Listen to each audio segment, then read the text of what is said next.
Alors dans cette vidéo, je vais parler avec vous des versions de Bootstrap. Ce qu'il faut savoir, c'est qu'au moment où j'ai réalisé pour la première fois ce cours, la dernière version en date, c'était la version 3.3.6, je crois. Il y a aujourd'hui des versions plus récentes de Bootstrap. Mais dans cette vidéo, je vais tout vous expliquer sur les versions parce que je ne veux pas que ça soit quelque chose qui vous intimide. En tant que développeur, il faut apprendre à jongler avec les versions. Alors si vous allez sur le site officiel de Bootstrap, à l'adresse getbootstrap.com, déjà on voit ici, en bas, il y a marqué Currently v4.1.3. Okay, c'est-à-dire qu'au moment où je fais cette vidéo, la dernière version en date, c'est la 4.1.3. Mais plus que ça, si on voit ici en haut à droite, vous avez une petite flèche, une liste déroulante qui vous permet de jongler justement avec ces versions. Okay, vous voyez 4.1. quelque chose, 4.0 et même 3.3.7. Alors si vous voulez avoir exactement la même chose que moi dans vos vidéos, vous pouvez tout simplement ici mettre v3.3.7 et vous aurez exactement la même chose que moi. Mais je ne veux pas vous limiter à ça. Demain, c'est possible qu'ils sortent la version 5 ou la version même 4.3 ou bref, peu importe. Je veux que vous appreniez justement à jongler avec les versions. J'aimerais vous rendre indépendant des versions. Et c'est pour ça que un développeur, en général, il sera toujours proche de la documentation parce qu'il pourra voir la dernière documentation en date. Ce n'est pas parce que maintenant ils ont décidé de rajouter un petit mot que votre monde doit s'écrouler. Okay? Ce qu'il faut savoir, c'est que l'esprit de Bootstrap, les composants de Bootstrap, ça reste les mêmes. Okay?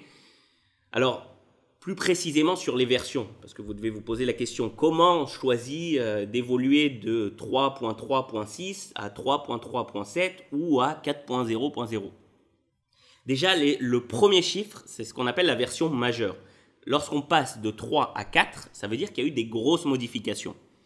Des modifications qui font que vous devez peut-être changer des choses dans votre code. Sinon, ça ne va pas marcher exactement de la même manière. Ok ? Donc ça, c'est la version majeure. Des fois, il change complètement toute la librairie. Et là, vous devez le savoir. Et c'est pour ça d'ailleurs que je fais cette vidéo, justement pour expliquer le changement majeur entre 3 et 4. Mais il y a aussi des modifications mineures. Alors par exemple, si on passe de 3.4 à 3.5, c'est ce qu'on appelle une modification mineure. Alors ça peut être un petit ajout d'une petite fonctionnalité, quelque chose d'autre. Et il y a aussi le chiffre d'après. Donc par exemple, si on passe de 3.3.6 à 3.3.7, là pour le coup, c'est complètement transparent pour vous. C'est juste que peut-être ils ont corrigé un petit bug que vous avez sans doute pas rencontré, mais quelqu'un a rencontré et qu'ils ont décidé justement de faire un petit update sur la version.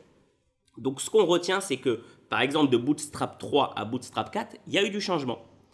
C'est ce qu'on appelle un changement majeur. Alors dans chacune des vidéos de ce cours, justement, j'ai vu les changements, les modifications qu'il y a eu entre la version 3 et la version 4 et je vous ai mis une petite note accompagnée de la vidéo qui vous explique avec mes mots justement quel est le changement. Qu'est-ce que moi je dis dans la vidéo, mais que maintenant si vous utilisez la version 4, quelque chose, peu importe, 4.0, 4.1 ou peu importe, quelles sont les choses que vous devez modifier, à prendre en compte. Aussi, je vous ai mis des liens directement vers la documentation officielle de Bootstrap, c'est-à-dire ils ont mis une documentation de migration pour passer de la version 3 à la version 4. Je vous ai mis les liens qui concernent les composants dont on parle dans chacune des vidéos. Voilà. Et pour le projet qu'on fait ensuite, le CV en ligne, votre site web perso, je l'ai même réalisé complètement en Bootstrap version 4 aussi. Donc vous pouvez tout à fait faire le projet en version 3 et à la fin, sur la dernière vidéo du projet, vous pouvez télécharger le code source en version 3 ou télécharger le code source en version 4. Comme ça, vous avez les deux. Donc ce qu'il faut retenir, c'est qu'entre la version 3 et la version 4 de Bootstrap, il y a quand même eu des changements. Donc j'en parle dans chacune des vidéos. Mais l'esprit de Bootstrap reste le même. Donc vous pouvez tout à fait suivre ce cours et juste avec les petites annotations que j'ai fait en accompagnement de la vidéo, vous y retrouvez complètement et être complètement opérationnel avec Bootstrap 4 ou Bootstrap 3, peu importe. Voilà, donc je vous souhaite bonne chance pour ce cours et à bientôt.